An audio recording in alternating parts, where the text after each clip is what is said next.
nossa última apresentação do dia, né? Então, o Marcelo Andrade vem falar sobre observabilidade, né? Deixa eu ver se o Marcelo Andrade ele já está aqui na sala. Você já tem o root aqui, Marcelo? Deixa eu ver aqui. Pronto. Marcelo está com o root. Marcelo é o cara que quando tudo dá certo, foi ele que viu, e quando tá tudo dá errado, é ele que não viu. É foda isso, né? Mas vamos ver. Marcelo, você já tá com o root, cara. Aí, meu caro, muito bom. Marcelo, o palco é seu. Queremos te ouvir. Massa, cara. E aí, deixa eu me familiarizar aqui, que eu não sou muito bom de Zoom, não. Eu faltei a aula de Zoom.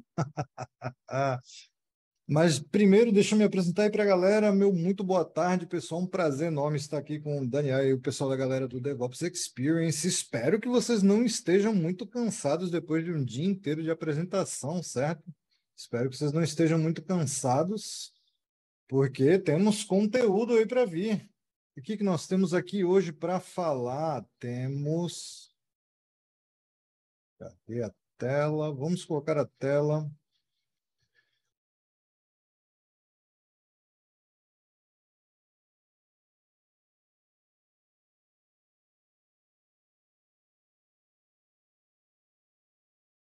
Assumo que esteja tudo aparecendo ok aí.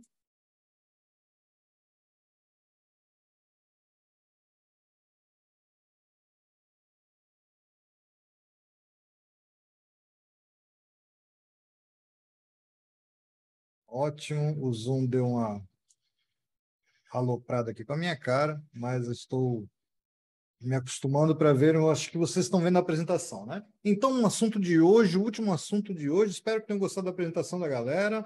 Observabilidade, episódio 2, métricas. Por que esse título? Porque eu quero falar tanto da ideia de observabilidade com vocês, como também especializar um pouco na parte de métricas, tá?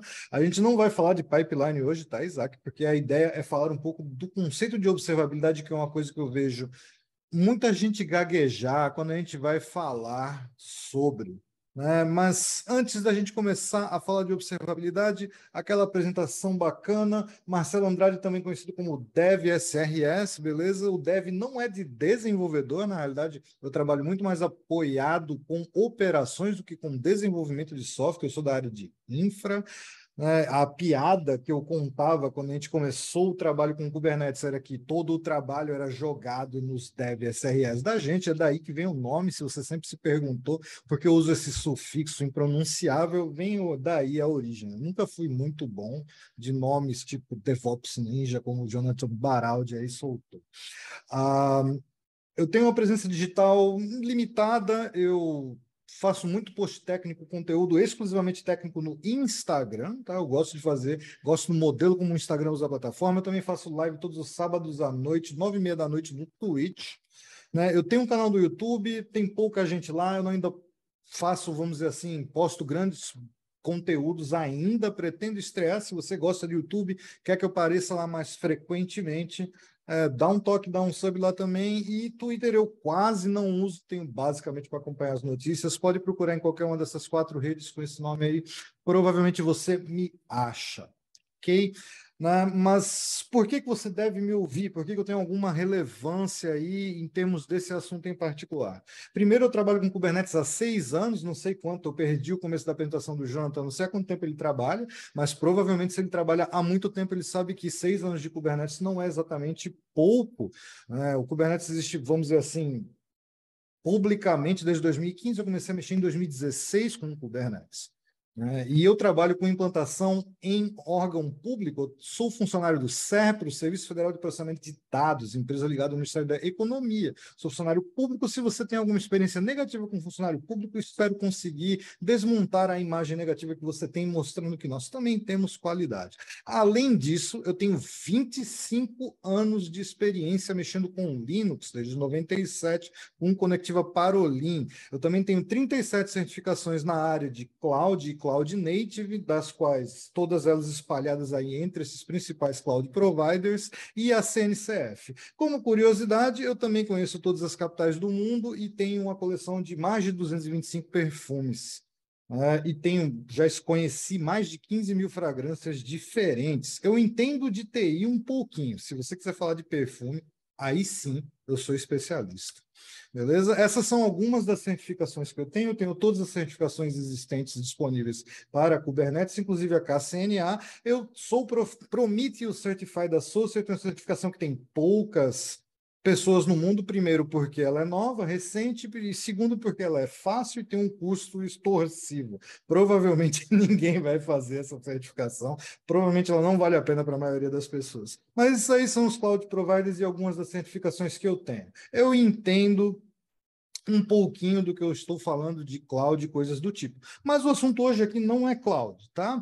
Esse aqui é um pedaço da minha coleção de perfumes e algumas das marcas que eu tenho. Eu escolhi o perfume para hoje, Tower Oak do Desert, né? Um perfume fantástico, com um cheiro incrível. O Andy Tower, ele escreve nas notas de cada perfume que ele vende. Perfume suíço, marca muito boa, mas eu tenho certeza que você não está aqui para isso. Além disso, eu também conheço todas as capitais do mundo. Ali eu coloquei 195, que é o número estimado de países do mundo, mas, por exemplo, eu gosto de mencionar para você que a capital da Austrália não é Sydney, né? Como você talvez conheça, é uma cidade chamada Canberra. A capital do Canadá, diferentemente do que a maioria das pessoas conhece como, acha que é Toronto ou Montreal, é uma cidade conhecida como Ottawa. E na Suíça, que é o país no qual eu gostaria de morar e de onde vem este perfume aqui, a capital não é Zurique, a capital da Suíça é uma cidade chamada Berna. E provavelmente a capital da Armênia, que é um país que eu estudei depois, tá? Da União Soviética, deve ser Yerevan. Mas depois você dá uma olhada e vê se confirma se eu não menti.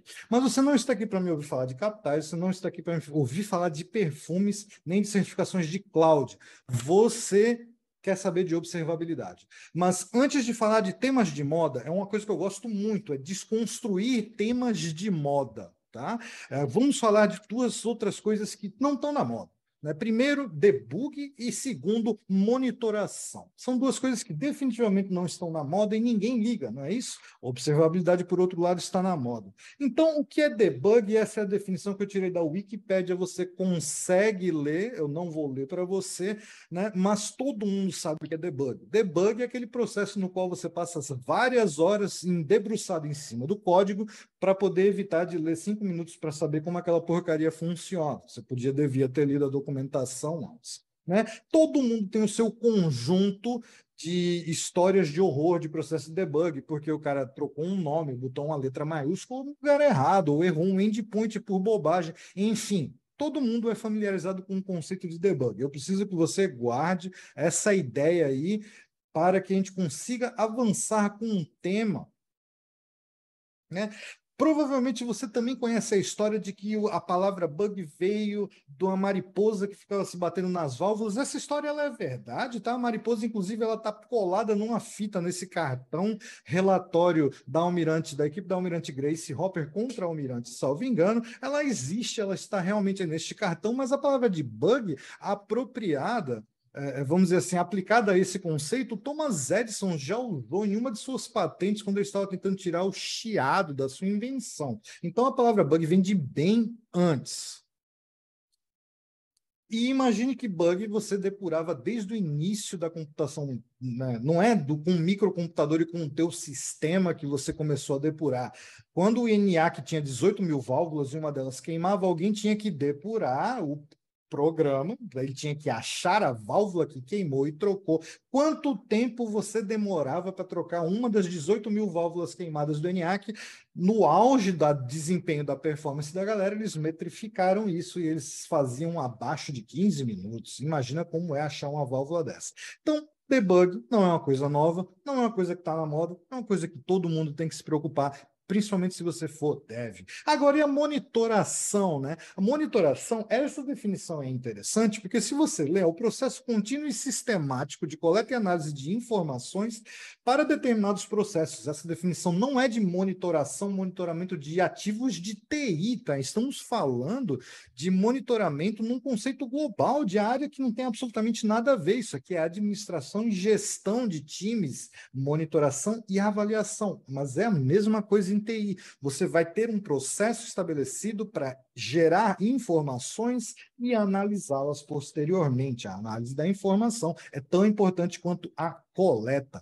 Quando normalmente você pensa em monitoração, você pensa em algo desse tipo, um monte de painel, pessoas dedicadas com esta finalidade, acompanhando o estado da aplicação, de como ela funciona. Né? Outro cenário, nos data centers gigantes, com suas equipes, seus times de resposta a incidentes, monitorando constantemente os eventos. Se você já usou o software Grafana, talvez lembre de uma interface parecida com essa, porque você gerou, teve que gerar para a equipe que vai acompanhar determinados conjuntos de ativos. Por que eu estou falando desses dois assuntos que não estão na moda, né? Debug e monitoração? Porque, tradicionalmente, no ciclo de vida das pessoas, das empresas, das profissões, debug é uma coisa alocada para a equipe de desenvolvimento. Então, a equipe de desenvolvimento ela tem o papel de evoluir o código atendendo a novas requisições dos seus clientes e consertar o código porco que foi feito, trabalhando e fazendo a manutenção, corrigindo os erros, o que é o processo de debug. E tradicionalmente, monitoração fica do lado de operações. Além de reclamar, os caras responsáveis de operações, como dos meus times, eles têm a obrigação de manter as aplicações no ar e acompanhá-las ao vivo, como você viu ali agora há pouco, naquelas telas anteriores. Isso é ruim, tá? E só que isso é desde sempre, foi assim, ninguém consegue fazer tudo, é muito difícil você quebrar esses silos, desde os cartões perfurados, você tem essa divisão de papéis, os desenvolvedores perfurando seus cartões e entregando para uma casta privilegiada de super-heróis, que são os operadores, os computadores, que iam introduzir esses cartões, pegar a saída e entregar para que o desenvolvedor pudesse fazer a análise do código posteriormente. Tudo isso você já herdou, talvez você não lembre ou não tenha construído essa história inteira na sua cabeça. O processo de debug tem problemas quando você tem insumos limitados. Como identificar a causa raiz dos erros se eu não tenho acesso às informações do meu ambiente de produção? Chega um chamado dizendo que um usuário teve um problema, você tem que identificar qual foi o problema, simulando no teu ambiente de desenvolvimento. É isso? Você acha que você vai conseguir fazer alguma coisa com uma análise de ambiente completamente alheio, sem reproduzir, né? Imagina que, tradicionalmente, você faz o seu sistema e você tinha lá, antigamente, um monolito, né? Ou monólito, no português correto, eu não gosto da palavra desse jeito, mas enfim, e você dividiu ele em microserviços. Agora, como é que você debuga isso aqui? Tá? Isso aqui é um mapa defasado, tá? Está desatualizado, de como funciona os microserviços e as suas integrações. Como é que você lida com debug num ambiente deste aqui? Como é que você trabalha no ambiente deste aqui? Twitter do lado esquerdo, Uber do lado direito, centenas de microserviços conversando entre si. Como é que você faz para lidar com o processo de debug neste tipo de ambiente? Tá? E do lado da monitoração, como é que eu vou monitorar uma aplicação de maneira apropriada, sem entender como ela funciona? Você me entrega uma aplicação, eu subo, e tudo que eu faço é monitorar os meus recursos, porque eu sou da área de infra. Como é que eu monitoro isso de maneira satisfatória? Né? Então, com a evolução da maneira como nós vendemos serviços, vamos sendo apresentados a conceitos de negócios derivados de conceitos técnicos como SLA, SLI, SLO. Né? Quando você fecha um acordo com alguém, você tem que vender e você fecha, vamos dizer assim, uma disponibilidade, uma quantidade ou um desempenho que a sua aplicação deve atender. Se você contrata a sua internet, você espera que ela funcione tanto tempo, determinada quantidade de tempo. Então, o SLA é esse acordo, aquele fechamento. Você sabe que você contrata o seu provedor de internet e no acordo ele não garante aquele link 100% do tempo. Você sabe que é isso, não tem no teu contrato. Se você não leu, eu recomendo que você vá ler. Da mesma forma, o SLA ele é montado a partir de objetivos, algo que você define focado no usuário. Né? E esses objetivos eles são derivados de indicadores, algo que você mede focado no sistema. Então, esta é a origem das palavras. Este aqui é um post meu no Instagram, tá? Se você tiver interesse em um pouquinho mais de detalhes sobre esse assunto, mas mencionando aqui, eu tenho um SLI que avalia o tempo de resposta da minha aplicação e esse meu SLI atende 99% das requisições em 970 milissegundos. Eu estabeleço que o meu SLO vai ser 990 milissegundos e fecho um SLA de 1 segundo, garantindo para o cliente que 99% das requisições dele vão estar abaixo de 1 segundo. Eu bato nesta métrica aqui. Mas agora, como é que eu faço para traduzir isso numa monitoração tradicional, numa monitoração convencional? Fica bastante difícil. Tá? Então, eu tenho alguns posts de monitoração no meu Instagram, o que fala sobre black box, white box, o de metodologias de monitoração e os 4 sinais dourados do Google, que ele descreve no livro dos SRS. Tá? Monitoração black box é aquela quando você realmente não tem a menor noção do que está rodando no teu ambiente e você monitora o ao redor. Black box porque o que está dentro é uma caixa preta. O white box, quando a aplicação te ajuda, você tem conhecimento do que tem dentro, e ela te ajuda a gerar as informações que você quer. E estamos, ao longo dos anos, partindo de integrar agora as várias técnicas de monitoração para tentar extrair a melhor maneira possível de fazer isso.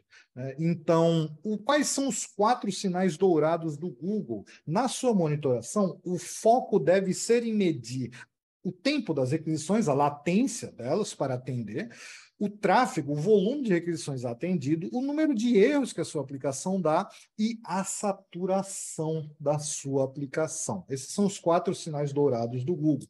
Quando eu voltei aqui e falei sobre Red versus Use, Use é uma metodologia do Brendan Gregg justamente para ajudar a padronizar o que você deveria fazer com seus recursos, como você deveria medir os seus recursos para conseguir identificar os problemas de maneira mais rápida. Tá? E quando você tem, com o Red, houve um shift do modelo de como você deve monitorar as coisas. Você tem a monitoração por recursos e ela é importante, mas idealmente o foco o seu gasto energético, o seu trabalho, deveria focar em gerar métricas de serviço.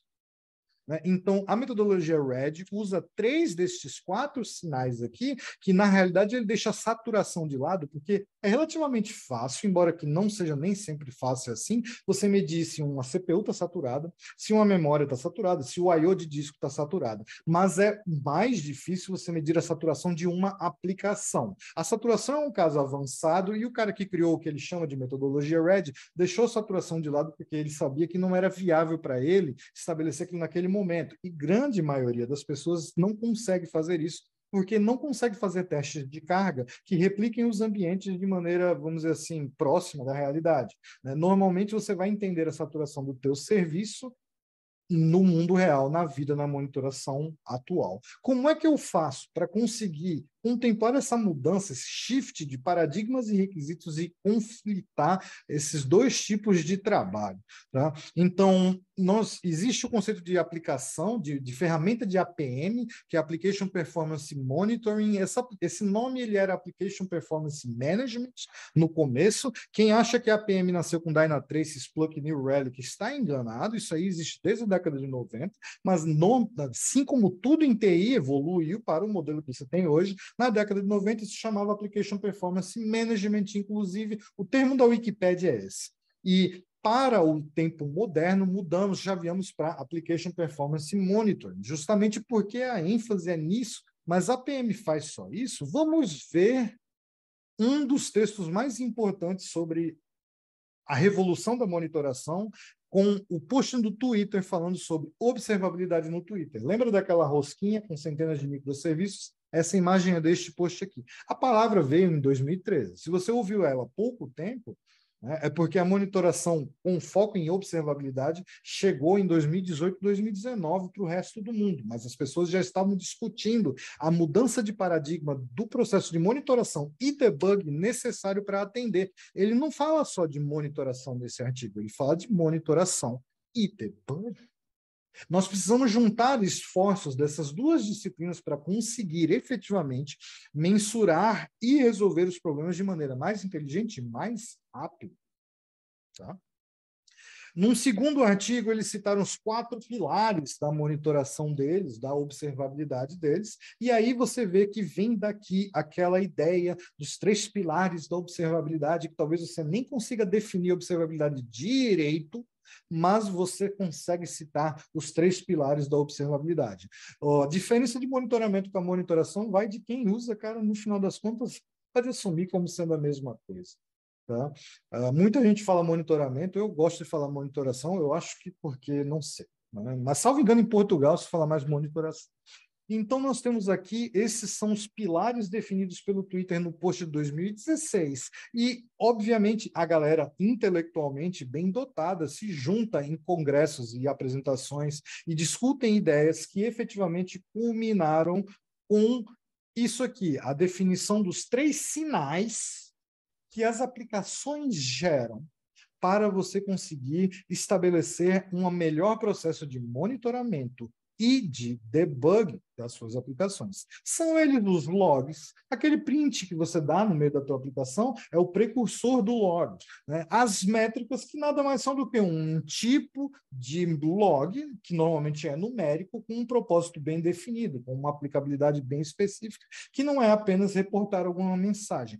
E um terceiro tipo, que é o distributed tracing, né, ou rastreamento em português, mas eu nunca vi essa palavra traduzida em português mesmo, onde você tem, do ponto de vista do request, você quer acompanhar o fluxo que ele atende em vários componentes da sua aplicação, justamente para te dar visibilidade, para entender o que está acontecendo ali na hora. Tá? Então, nós temos logs, métricas e traces, são conhecidos como os 3 pilares da observabilidade. Eu gosto de chamar dos 3 sinais que definem a observabilidade moderna. Não quer dizer que a gente não possa ter mais no futuro. Algumas pessoas consideram eventos também como um tipo de pilar aqui da observabilidade, mas, enfim, isso é irrelevante. O que é importante aqui? Nós temos os 3 sinais, as 3 informações que as aplicações precisam gerar para eu conseguir fazer uma monitoração white box que me atenda.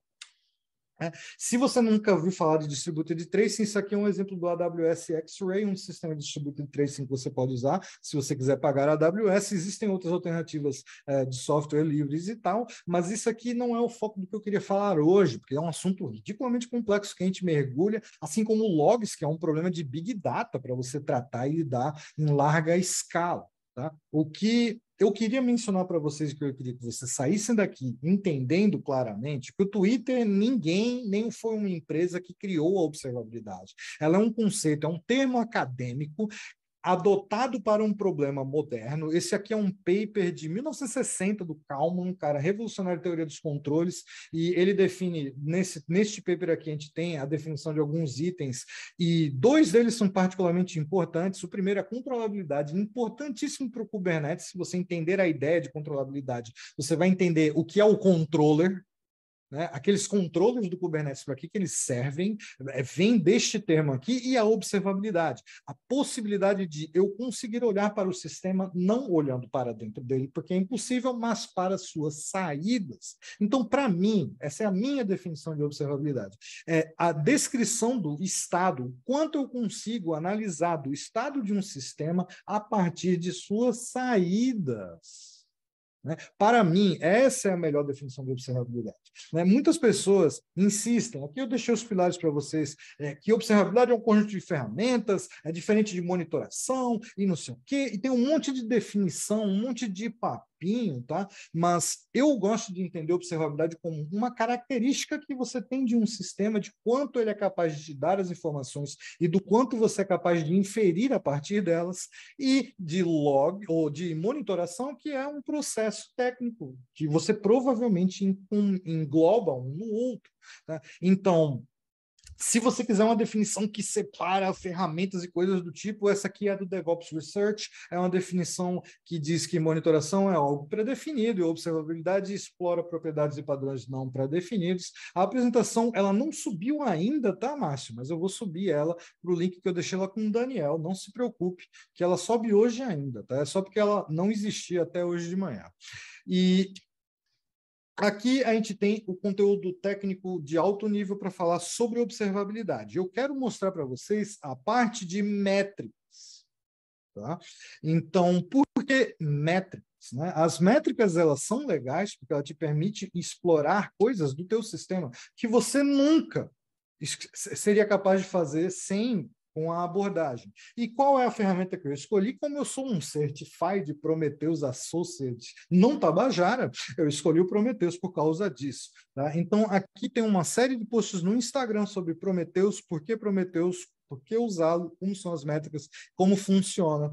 Este aqui é o exemplo da interface web do Prometheus, que é meio feinha, né? Então a gente vai trabalhar com o Grafana, que é um sistema, um mecanismo, né? Um conjunto de dashboards que a gente vai acompanhar as métricas aqui para explorar um pouco mais. O Daniel aí vai me dizer quanto tempo eu tenho para poder continuar explorando aqui esses assuntos para a gente seguir reto, tá? Mas Tá então a gente vai tranquilo, ver um segue em pouco. frente. Tá tranquilo? Então vamos Tá. lá.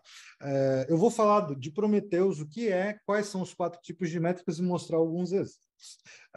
Primeira coisa, Prometheus ele é diferente da maioria das ferramentas de monitoração, que ele não é uma ferramenta de monitoração server-side que você instala, configura e faz só isso. Prometheus também é um conjunto de bibliotecas que você pode oferecer para instrumentar as aplicações, vir aqui, codificar e gerar essas estatísticas para viabilizar a monitoração white box que eu falei para vocês. O Prometheus ele não vai fazer distributed tracing, ele não vai lidar com logs, ele vai lidar exclusivamente com métricas. Esse código risivelmente porco, tá? Foi um apinhado que eu fiz para justamente conseguir fazer estes testes para mostrar os dashboards de Grafana aqui. Então, nós temos 4 tipos de métricas. O tipo mais fácil de você entender são as tradicionais gauges ou gauges, se você quiser falar errado, sem problema. Tá? Então, aqui, normalmente, o que é um gauge? É um valor, uma amostra que define o papel, o valor de um estado de alguma coisa naquele momento. Então, o consumo de memória é algo que oscila, ele sobe e desce, o valor aumenta de memória livre, depois cai, o uso de CPU, o uso de disco é uma coisa que sobe e desce, então ele é um marcador, ele tem um valor que sobe e desce à vontade. Eu vou gerar um estresse rápido na minha máquina aqui, eu vou trocar na aba do Pornhub aqui rapidinho. Não, zoeira, não estou usando Pornhub, não. É um programinha que gera um estresse aqui, para a gente poder ver, por exemplo, o CPU acordando, né? Da minha máquina, você vai ver, olha, o Prometheus está estando aqui a cada 15 segundos, o meu Prometheus está indo, monitorando o estado da minha máquina, e você vai ver que a minha máquina gosta muito de acessar o Pornhub, né? Ele está vendo os videozinhos e está fazendo freneticamente um movimento. Esse movimento aqui deve durar por volta de 4 amostras. Né? Eu vou subir esse dashboard do Grafana para o Git. Também não está lá, mas tem um Git. Esse Git aqui, a gente vai subir o dashboard lá para você olhar. Algumas delas, que são as mais interessantes, eu coloquei a consulta em cima, mas isso aqui é a métrica pura, né? A métrica simples. Olha só, o consumo de CPU realmente avançou bastante aqui, porque, né, minha máquina está fazendo alguma coisa aí que você não sabe, né? O que é, né? Afinal, tem 3 monitores, você só está vendo um deles, né? Esse tipo de métrica ele é legal, porque é o tipo de métrica para você colocar o cara na frente do computador, olhar. Na realidade, não colocar um cara na frente do computador, né? Você vai analisar o estado usando tipos de alertas, você configura os thresholds, né, os limites, limiares em que algo, olha só, o processador fez um negocinho, mas ele voltou normal. Então tá bom. O disco está 60%, tá amarelo, tá bacana. Se ele passar de um determinado momento, um determinado instante, esses são os alertas que a maioria das pessoas estão acostumadas a trabalhar. Né? O Prometheus, ele vai além disso, ele te entrega um conjunto diferente de métricas. Ele entrega uma métrica do tipo counter. Tá? Então, o que é um tipo counter? Ele é um contador que incrementa com o tempo, né? E você implementa a funcionalidade que você quer. No caso, a funcionalidade que eu implementei foi a seguinte: toda vez que eu faço uma requisição, o meu contador interno de requisições incrementa. Então, veja só que eu tenho aqui métricas, requisições 200, você vai ver que os números vão mudando, tá? Então, você vai ter o contador aqui em requisições atendidas, requisições que deram erro e requisições que deram erro 500. Você vai ver que elas estão relativamente estáveis aqui nas minhas métricas de contadores da minha aplicação. E eu consigo olhar, eles geram uns gráficos bem sem graça, porque é simplesmente uma reta crescendo, porque é isso que elas são. Contadores, ele vai subindo e incrementando com o tempo. Tá? Uma graça do contador é que ele pode zerar. Se a minha aplicação morrer, ele vai zerar. Eu não vou mostrar aqui para você porque vai me dar trabalho. Mas o contador pode zerar. Mas o Prometheus ele consegue lidar com isso sem problemas. Porque, idealmente, você não vai mostrar gráficos desse tipo aqui sem graça, não. Você vai mostrar gráficos usando agregações mais inteligentes. O que importa para você não é o número absoluto, mas você ser capaz de calcular o rating, né, a taxa, lembra das 4 Golden Signals? Eu quero ver o tráfego, eu quero saber a taxa de acesso. Então, se eu gerar aqui para a minha aplicação, por exemplo, um grande número de acessos do nada, a gente vai ver que esta métrica aqui de requisições por segundo deve aumentar. E eu tinha aqui, ó, quantos por cento das minhas requisições foram bem-sucedidas. Eu consigo fazer essas contas complexas usando essa métrica aqui, tá vendo? Eu faço pareamento de uma com uma outra conta e consigo extrair as informações que eu 97% das minhas requisições foram ok, e eu tenho 1,78% de erros 500. Vamos ver como é que está aqui o meu trabalho das requisições. Opa, eu tive um pico. Por que eu tive um pico aqui? Eu tive um pico porque eu estou sob ataque, não sob ataque, eu sofro ataque dos programas de televisão. Né? O Jornal Nacional anuncia alguma coisa e aí todos os cidadãos brasileiros querem acessar determinado sistema, isso gera um fluxo gigantesco de informações. Você vai conseguir extrair essa informação, então eu tenho a monitoração que justamente tinha o alerta Jornal Nacional, o alerta Fátima Bernardes ou Ana Maria Braga e o alerta Jornal da Tarde, eu esqueci o nome. Né? Quando saiu alguma coisa sobre algum sistema qualquer, ele gerava uma grande quantidade de acessos e eu conseguia ver isso por meio deste tipo de métrica aqui.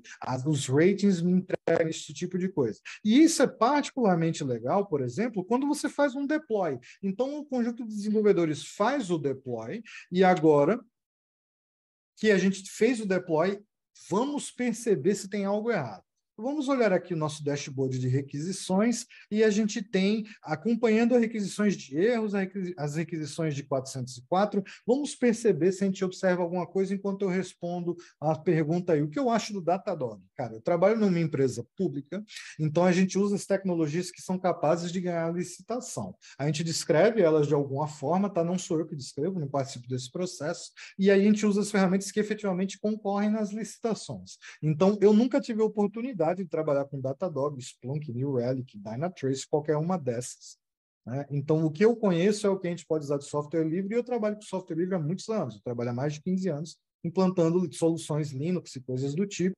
Inclusive, foi por isso que nós implantamos Kubernetes e Prometheus e várias coisas. Olha só, enquanto estávamos conversando, aí, como eu falei, tá, nunca usei nenhum desses caras. Eu sei que eles existem, eu sei que eles são bons, eu coloquei lá no meu gráfico de APMs, mas, enfim, eu não tenho experiência com eles, tá? A maioria deles. Elastic, a gente tem algum trabalho, mas a nossa suíte de logs, até pouco tempo, a gente usava Greylog, que foi uma decisão do começo, uma coisa útil, mas, infelizmente, a gente gostaria de ter implantado de cara LK ao invés disso. Tá? Eu uso Grafana, não uso InfluxDB. Tá? A gente não usa InfluxDB, muito provavelmente a gente vai migrar tudo que a gente tem hoje para Grafana Lock com o Cortex e o novo, que é o Grafana Mimi. Então, veja só, enquanto a gente estava conversando aqui, o desenvolvedor fez um deploy e a minha taxa de erros aumentou loucamente, cara, loucamente. Tem algo errado, temos que disparar o alerta. Por que eu consegui fazer isso? Porque a minha aplicação foi instrumentada de maneira adequada e eu consigo agora enxergar erros de maneira mais rápida, eu consigo enxergar erros de maneira muito melhor, mais inteligente, consigo condensar, consigo fazer métricas, consigo gerar um alerta e falar, cara, faz rollback disso aí, porque a aplicação não respondeu, a gente está com a taxa de erros, aumentou muito, isso está comprometendo o nosso SLA aqui, porque o número de requisições está caindo, não vale a pena a gente investir nesse deploy. Vamos voltar para a prancheta e vamos tentar observar, a partir dos dados que foram gerados, se isso aqui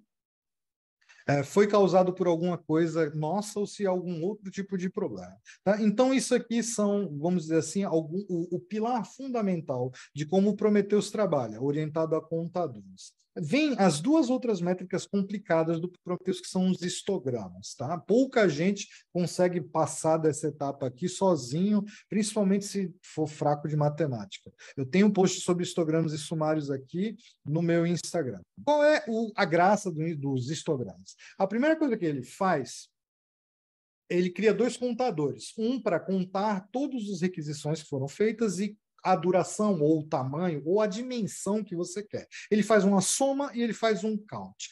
Com base nessas informações, lembra daquela saraivada de 200 que a gente fez, de requisições comuns? Olha só, percebi que houve um incremento de requisições comuns aqui, porque isso aqui é uma contagem normal, um contador simples. Tranquilo? Então, a gente tem aqui, olha o rate com a soma aqui, a latência, né? A duração das minhas requisições também aumentou, porque o meu serviço provavelmente ficou mais saturado. Eu tenho aqui uma média, né? Consigo gerar uma média com esses dois números. Eu tenho o número de requisições, eu tenho a soma do valor, eu consigo fazer uma média. Mas acostume-se com a ideia, se você trabalha hoje com tecnologia, e médias são números ruins para você trabalhar. Se você tiver que trabalhar com uma média, trabalhe com mediana. A mediana provavelmente é mais próxima e descarta os outliers. Tá? Então, com histogramas, você consegue uma coisa mais inteligente. Você consegue separar os dados em o que ele chama de buckets, mas você consegue categorizá-los. Então, como é que funciona um histograma no Prometheus? Quando ele faz a requisição, ele mede a duração, ele cria o contador e o somador, e ele tenta encaixar num bucket de acordo com o tempo. Então, aqui eu criei buckets que são entre menos de 50 milissegundos, 100 milissegundos, 200 milissegundos, 300 milissegundos, 400 milissegundos, 500, 750, 1 segundo, 2,5 e, por fim, o maior de todos, que é o resto. Tá? Então, isso aqui é uma montagem do que a gente chama de histograma. Veja só, isso aqui é bem mais interessante para você ser capaz de analisar as métricas, porque você tem a divisão automaticamente por meio de buckets, que nada mais são do que simples contadores que tentam enquadrar a sua métrica no seu objetivo aqui, no seu tamanho. Beleza? A diferença, se você for um cara de estatística, você pode argumentar que esse histograma está confuso, né? Porque ele está crescendo aqui. É porque os histogramas do Prometheus, cuidado para não confundir as cores aqui, use o rótulo lá para entender que qual é qual. O histograma no Prometheus, cada contador ele tem um incremento do anterior. Então, esse valor aqui, 975, esse 9765 aqui, ele é esse valor mais uma soma. O valor real dessa métrica aqui, para 0,1, seria 4.886 daquele intervalo. Mas o Prometheus faz isso por uma razão, porque isso torna fácil você conseguir, por exemplo, identificar a duração de 95% das minhas requisições. Ele trivializa certas operações. Né? Então, isso aqui é uma forma de você trabalhar. Você sabe que 95% das suas requisições foram aqui menos disso, porque é uma conta simples. E a graça máxima que é você poder usar esta operação de histograma quantile para poder estimar qual o tempo que divide 99% das suas requisições. Lembra do problema do SLA? Eu, com este tipo de conjunto de métricas, eu consigo, somente com o Prometheus, dizer, olha só, cara, 99% das minhas requisições, elas operam abaixo de 496 milissegundos. Então, o meu SLI aqui, a gente vai estar trabalhando com 500 milissegundos, provavelmente seria um número aceitável para a gente trabalhar, mas perigoso para definir como SLA, tá bom? Então, um bônus aqui, eu coloquei também um summary que acaba estragando toda a minha operação lá, a maneira como eu trabalho, porque eu não consigo fazer um histogram e um summary de maneira trivial com o código que eu montei. Então, qual é a diferença de um summary de Prometheus para um histograma? É que o summary calcula automaticamente esse quantil para você do lado da aplicação. Qual é o problema? O summary é caro, computacionalmente falando, em contraste com o incremento de contadores. Lembra que eu falei, né? Você precisa fazer isso no seu código aqui, você precisa implementar. Se essa diretiva aqui for cara para o seu processamento, para a sua operação, talvez não valha a pena usá-la. Então, a substituição dela por incrementos de buckets aumenta bastante, ou melhor, diminui o impacto negativo do desempenho da aplicação. E isso também ajuda o fato de que os summaries, como ele te entrega um resultado, se você tiver várias instâncias da aplicação, você não consegue agregá-las. Então, com histogramas e contadores, você consegue agregá-los, porque foi o que eu fiz aqui nos meus cálculos de histograma. Eu consegui calcular adequadamente usando uma função. Obviamente que existe uma série de particularidades e peculiaridades. Você tem que prestar atenção à definição de buckets, e a maioria das pessoas opta por usar histograma por causa do elemento de desempenho. Algumas SDKs sequer implementam summary, salvo engano, a do Python não implementa summary, tá? Então, mas existe, esse é o quarto tipo de métrica, ele veio antes do histograma existir, eles implementaram o histograma, salvo engano, no final de 2017, já faz um tempinho, mas o summary ele ainda tem um propósito, que é quando você não consegue pré-definir quais são os intervalos que as suas amostras vão fazer, você pode usar um summary, porque é o jeito, mas normalmente se for uma aplicação de alto throughput, não vale a pena. O que define se a métrica é um histograma ou é um summary, tá? A tua instrumentação. Então, aqui eu tenho o meu código, a minha aplicação, ela tem embutido o código que gera as métricas, eu exporto elas num endpoint de métricas aqui, né? Eu não quero que você fique prestando atenção em código, tá? O Git desse negócio aqui está aqui, ele está incompleto, mas eu já mando aí no chat para você, tá? E então eu exponho as métricas do Prometheus aqui neste endpoint. Então a minha aplicação já tem seu próprio exporter que gera essas métricas. Quem faz essa conta do que é o que? Você cria as métricas aqui quando você define lá em cima os tipos de métricas, o nome, a informação, os labels pré-definidos, ele é um counter, ele é um gauge, ele é um histogram, ele é um summary. Mas não se preocupe muito com o código.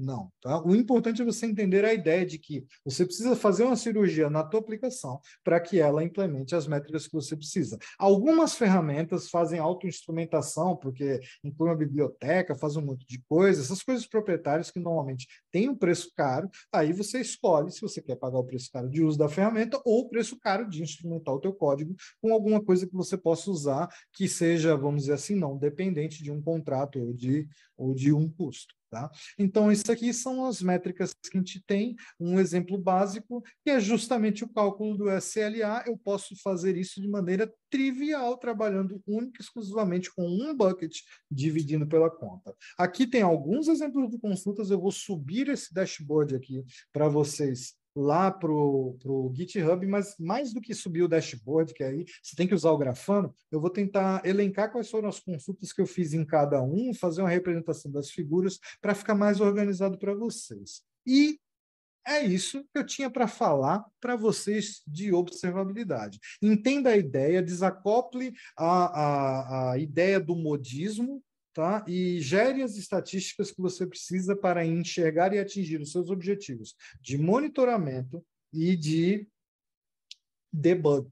É isso que você vai ter que fazer, né? Então, métricas do tipo MTTR, MTFD vai depender de como você gera e como você extrai as métricas. Talvez você precise fazer um agregado completo por fora, né? Mas, enfim, você consegue gerar métricas da aplicação, você vai gerar uptime, você vai gerar vários tipos de métricas de latência. Eu imagino que você consiga, se não diretamente com o Prometheus, você consegue fazer do lado de fora, tá? E aí como eu falei aí, tá, Marcos? Isso aqui é do assunto que eu entendo um pouquinho, tá? Se você quiser que eu faça uma apresentação de perfume, aí é bacana. Mas isso é o que eu tinha para falar para vocês. Meu conteúdo do Instagram, sem dancinha, sem foto na academia, sem foto de comida, são 150 posts de conteúdo técnico exclusivo, falando de cloud, falando de SRE, monitoração, Linux, todo tipo de coisa que passa na minha cabeça. Se você quiser comprar um curso meu, eu não tenho cursos para vender, então formal, vou ficar devendo. A única coisa que eu posso fazer, se você quiser aprender alguma coisa, aparece aqui no Twitch, todo sábado à noite, 9h30 da noite. Eu estou lá falando de alguma coisa, né? Eventualmente, eu vou falar alguma coisa lá. E é isso, cara. Sensacional, parabéns. Que apresentação F. Muito, muito, muito legal, Marcelo. Esse é o cara. Eu já estava namorando o perfil do Marcelo fazia tempo no Instagram e na Twitch. Ele não, eu não sei se ele sabe disso, mas eu já ficava lá, falei, cara, eu já botava o link dele nos DevOps Experience anteriores, falando, mano, esse aqui é o cara mais top que eu acompanho hoje sobre observabilidade, sustentação, SRE, enfim, tudo o ecossistema, porque é um ecossistema gigante em volta desse assunto. E, pô, sua apresentação hoje demonstrou que eu não estava errado. Foi sensacional, cara. Muito legal, parabéns. A galera no chat, só elogios, estou aqui acompanhando o tempo todo. Marcelo, demais, cara, demais. Venha mais vezes. Você vai ser sempre muito bem-vindo. Espero que a galera tenha gostado realmente. Não, não foi algo pronto que eu fiz de qualquer jeito, tá? Eu fiz específico aí para apresentar aqui, né? Então, Demais, isso deu para aqui perceber. nunca antes, né, saiu esse tipo de coisa aí, é fresquinho. Eu vou tirar o Sensacional. share aqui da tela para você fazer as coisas. Cadê como é que eu desligo isso?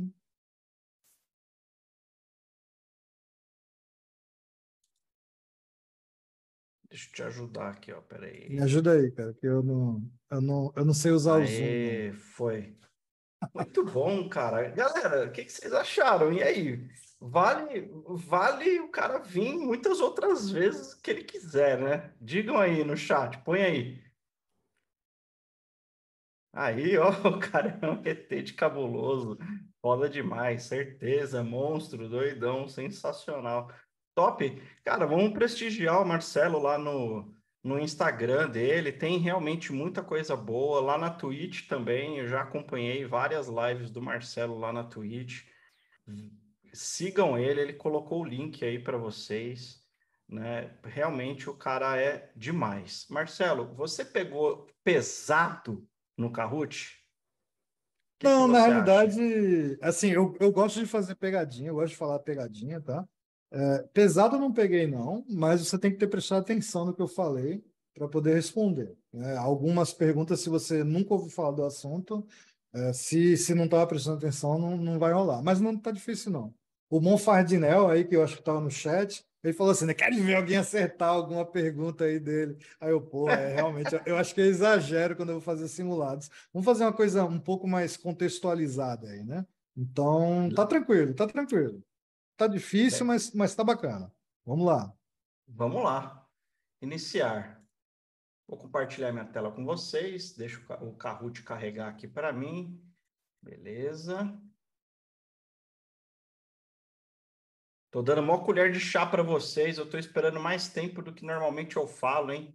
Dessa vez eu vou pegar pesado, hein, galera? Quero ver, hein? 2 minutos. Tô colando o link aqui para vocês. O link está no chat para o Kahoot. Vou compartilhar minha tela agora.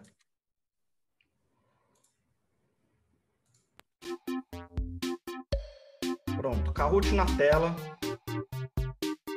Vamos lá.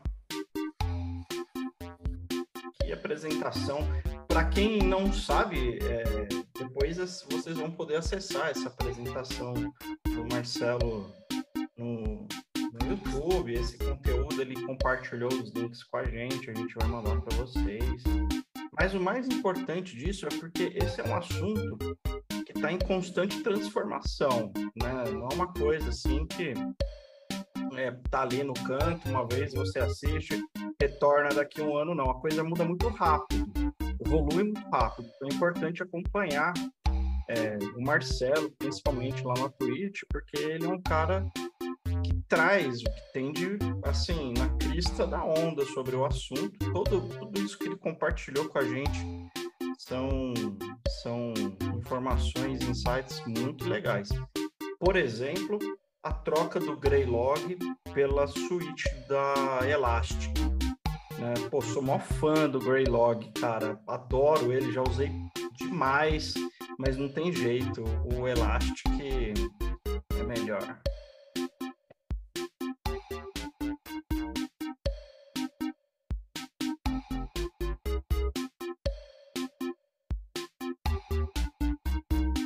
Vamos lá, galera. 1 minuto.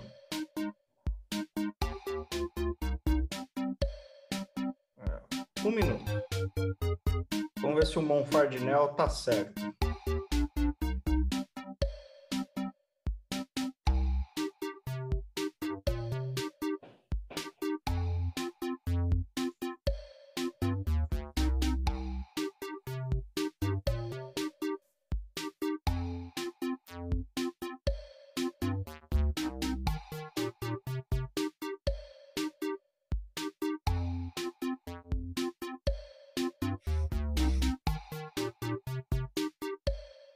Vinte segundos.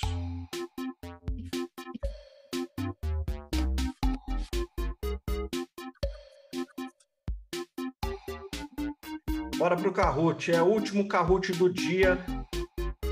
Quando nós acabarmos, vocês não saiam. Tem anúncios importantes sobre o DevOps Professional, treinamento sobre cultura. Não tem nada a ver com coisas técnicas, não tem a ver com ferramenta, nada disso. Não é vendido também, firmeza? Não tô aqui para vender cursos para vocês. Então, no final, eu vou falar sobre o DevOps Professional, que é um treinamento gratuito. Firmeza? Não saiam, fiquem aí.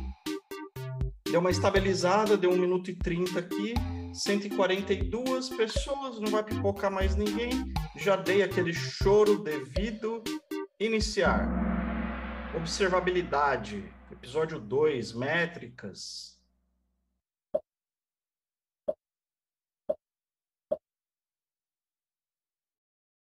Qual pilar da observabilidade do Twitter acabou ficando de fora da literatura por ser derivado das demais saídas?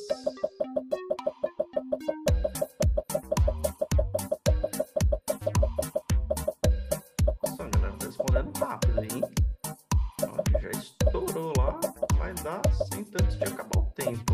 Oi? Foi? Foi. Que lindo! Aí, ó, alertas. Muito bem. Parabéns para quem respondeu alertas. Marcelo falou logo no comecinho sobre isso. Vamos avançar. Rap de Impala não comemore ainda. Segunda pergunta. A metodologia RED foca em 3 dos 4 Golden Signals. Quem ficou de fora? Por não ser fácil de medir.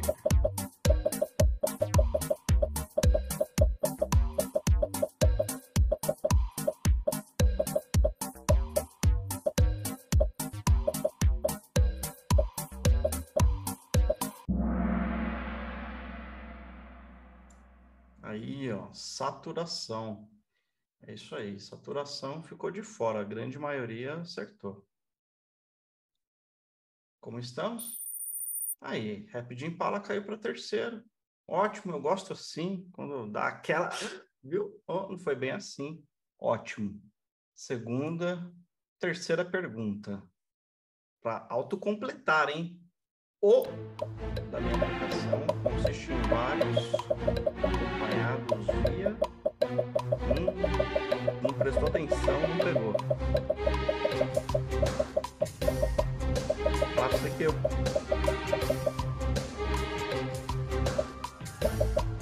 Nem assistir a apresentação, não dava para responder. Eu olhei essa resposta e deu aqui. Aí, isso aí, o SLA da minha aplicação consiste em vários SLOs acompanhados de via SLI.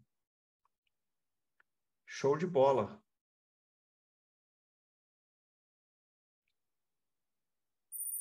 Nossa, deu aquela virada de chave agora. Nossa, aquela ali foi para arrebentar. Próxima pergunta.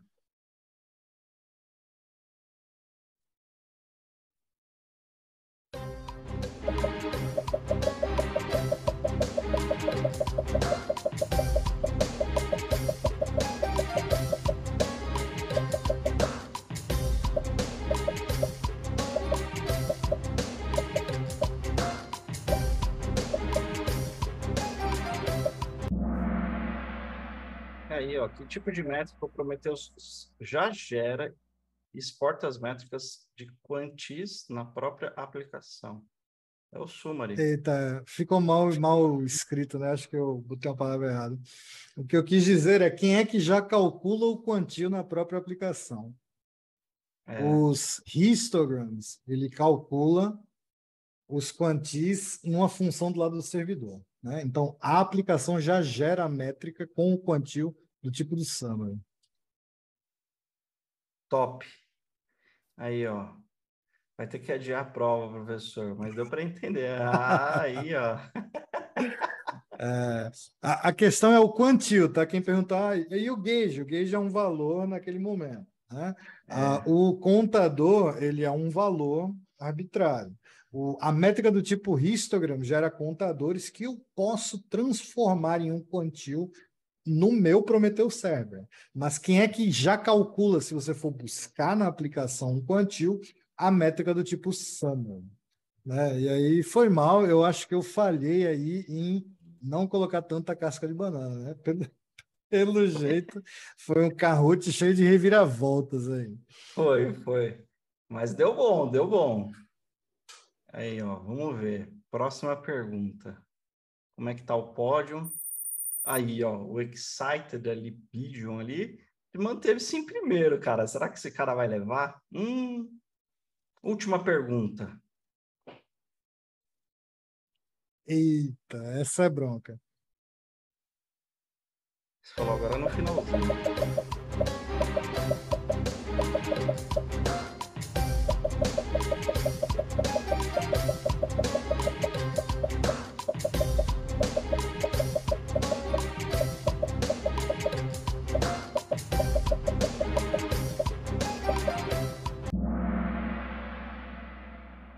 Aí, ó.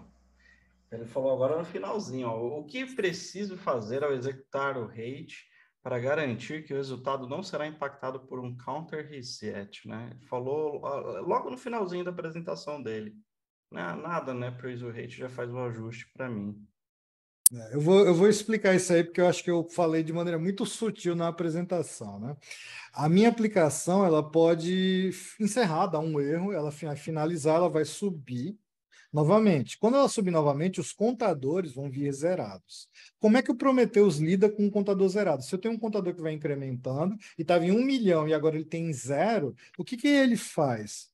Ele sabe que isso é uma coisa que é de se esperar e ele resolve o problema para você. O próprio Prometheus já implementou essa funcionalidade de resolver esse problema no Rate.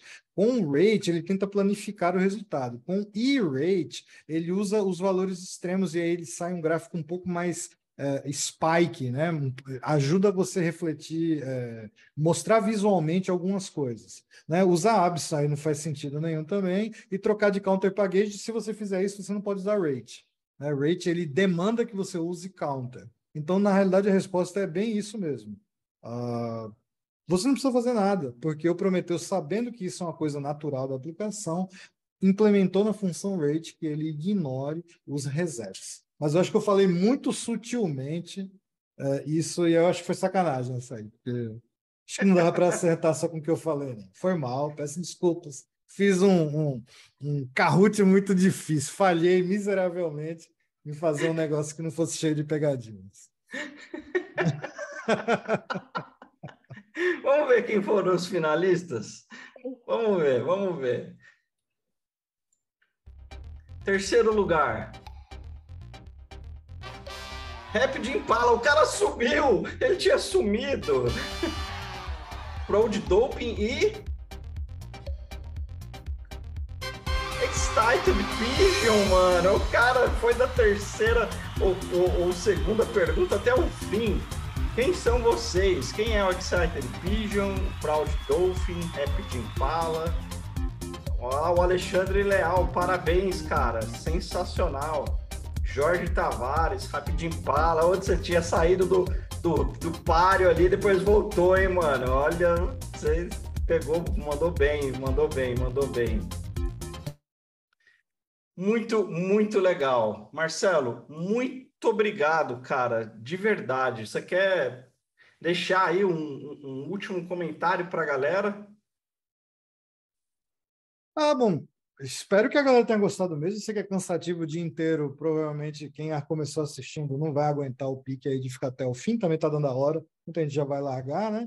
Eu imagino que você vai subir isso aí para o YouTube, mas sem problemas. Obviamente que a graça do ao vivo é você poder trocar a ideia com a pessoa ali, na hora, né? Por isso que eu gosto da dinâmica das lives do Twitch, mesmo que eu vá sem ter absolutamente nada para falar, sempre chega aquele momento de discussão onde a gente pode trocar ideias. Eu gosto desse modelo de live. É por isso que eu evito perder um sábado. Todo sábado eu estou lá, 9h30 da noite, falando. Normalmente, na live, eu foco mais em cloud, tá? Então, eu sei que outras pessoas falam de cloud, eu falei de um assunto mais teórico, mas cloud é o que eu tenho estudado nos últimos 2 anos. Você pode ver pelas 30 e poucas certificações que eu tirei de cloud nos últimos 2 anos, tá? Isso não é coisa que eu tirei em 10 anos, não. Isso é coisa que eu tirei em 1 ano e 8 meses. As 37 certificações que estão lá. Né? Então, inclusive, eu estou chateado que agora em setembro vai ser o primeiro mês que eu não vou fazer uma prova de certificação, né? O primeiro mês que eu não fiz nenhuma prova. Nossa, né? Mas É então, quase duas por mês, né? Não, são mais de duas por mês, mano. Caraca, tem três. Dá uma média de né? 2,5.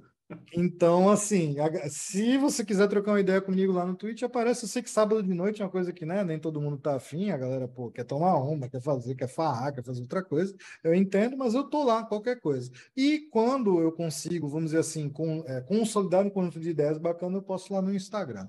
Né? E fica por isso aí, você pode me encontrar em qualquer lugar nesses links. Espero que a galera tenha gostado da apresentação. Eu vou esperar o YouTube aí chegar o vídeo para poder assistir o resto da galera, que eu vi que tinha uns assuntos bem interessantes, mas como eu falei para o Daniel lá no inbox, né, a semana tá o terror por causa da eleição, e estou num projeto secreto que eu não posso revelar nada a respeito, e, e está me atrapalhando bastante, então eu tenho postado menos, mas de vez em quando eu ainda volto e deixo alguma coisinha lá para vocês. Espero que tenham gostado, realmente obrigado por me receber aqui no seu evento fantástico. Falou, Daniel. Valeu. Foi mal pelas ausências, mas quando eu preciso de foco, às vezes eu desligo todos os estímulos externos para poder produzir. E eu queria produzir um troço diferenciado para a apresentação aqui para vocês. Espero que tenham gostado. Sensacional. Sensacional. Muito obrigado.